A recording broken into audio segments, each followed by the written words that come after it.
sini saya Safina Bagus. Di sini saya akan menjelaskan tentang siapa sih Jean Piaget itu dan apa pengaruhnya terhadap perkembangan kognitif. Nah, jadi Jean Piaget itu merupakan seorang psikolog dan filsuf asal Swiss yang dikenal sebagai tokoh utama dalam bidang psikologi perkembangan, khususnya perkembangan kognitif anak, di mana dia itu menjelaskan bagaimana pengetahuan terbentuk atau epistemologi genetis itu bukan sekadar bagaimana anak belajar. Awalnya Jean Piaget itu tertarik pada biologi, dan latar belakang ini sangat mempengaruhi pandangannya bahwa kecerdasan berkembang melalui proses adaptasi, mirip dengan cara makhluk hidup menyesuaikan diri dengan lingkungannya. Halo, aku Erliza Zahara. Di sini saya akan membahas tentang tahapan perkembangan kognitif menurut Jean Piaget. Nah, menurut Jean Piaget sendiri, tahapan perkembangan itu terbagi menjadi 4. Yang pertama ada tahap sensor motor, yaitu dari umur 0 sampai 2 tahun, di mana bayi ini mengenal dunianya melalui panca indera. Nah, hal yang dilakukan oleh bayi itu ciri-ciri utamanya yaitu memberikan respons spontan atau refleks spontan seperti menghisap atau menggenggam gitu. Nah, ciri-ciri yang lainnya yaitu bayi itu belajar mengeksplorasi menggunakan fisik, seperti dia penasaran seperti meraba-raba gitu.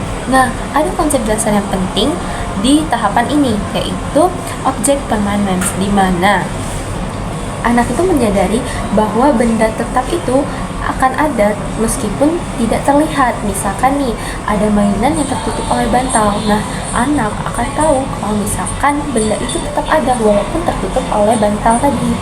Nah, selanjutnya yaitu ada tahapan praoperasional, yaitu 2-7 tahun, di mana anak ini belajar menggunakan bahasa, simbol, imajinasi, ataupun cara berpikirnya masih secara belum logis gitu. Nah, ciri utamanya yaitu berpikir simbolik, yaitu berpikirnya itu menggunakan gambar, kata, dan benda-benda yang memiliki simbol gitu. Nah, selanjutnya di sini dia memiliki egosentrisme, yaitu sulit untuk melihat sudut pandang orang lain. Sedangkan ciri utama lainnya yaitu animisme. Animisme ini yaitu benda mati dianggap memiliki perasaan atau niat. Nah, untuk di tahapan ini anak itu memiliki penilaian bersifat intuitif dan belum logis. Selanjutnya untuk contoh, anak akan mengira gelas yang lebih tinggi itu isinya lebih banyak daripada gelas yang biasa, padahal secara logika kalau misalkan untuk bentuk gelas itu walaupun ada yang panjang tetapi masanya itu sama, dia akan sama itu secara logikanya.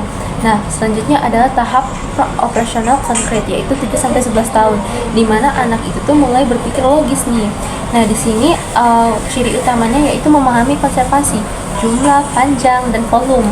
Nah, di sini anak itu mampu melakukan operasi mental logis gitu. Contoh penalarannya apa? Misalkan nih, anak dapat mengurutkan pensil dari yang terpendek ke terpanjang gitu.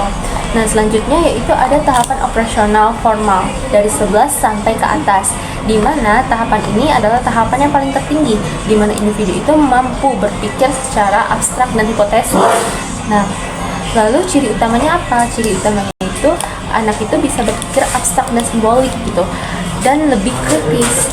Selanjutnya yaitu dia mampu menggunakan penalaran hipotesis deduktif, dan ciri utama lainnya yaitu berpikir kritis dan efektif tadi. Nah, contohnya apa? Contohnya misalkan nih, ada seorang remaja yang berpikir, kenapa sih bulan dan matahari itu mengikuti bumi gitu, padahal sebenarnya bumi itu yang mengitari bulan dan matahari. Oke, cukup sekian, terima kasih.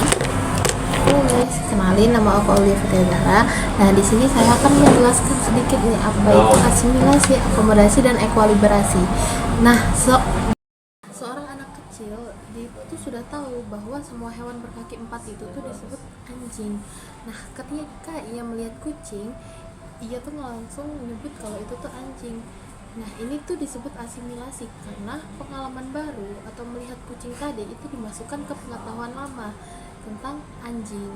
Nah, setelah orang tua itu menjelaskan bahwa kucing itu berbeda dengan anjing, anak tersebut mulai memahami perbedaannya dan bentuk kategori baru bernama kucing. Nah, ini disebut akomodasi karena pengetahuan lamanya itu sudah diubah. Akhirnya, anak tersebut itu bisa membedakan anjing dan kucing dengan benar tanpa bingung lagi. Nah, kondisi ini tuh disebut ekualibrasi, yaitu saat pemahamannya itu kembali seimbang. Baik, mungkin segitu saja. Terima kasih.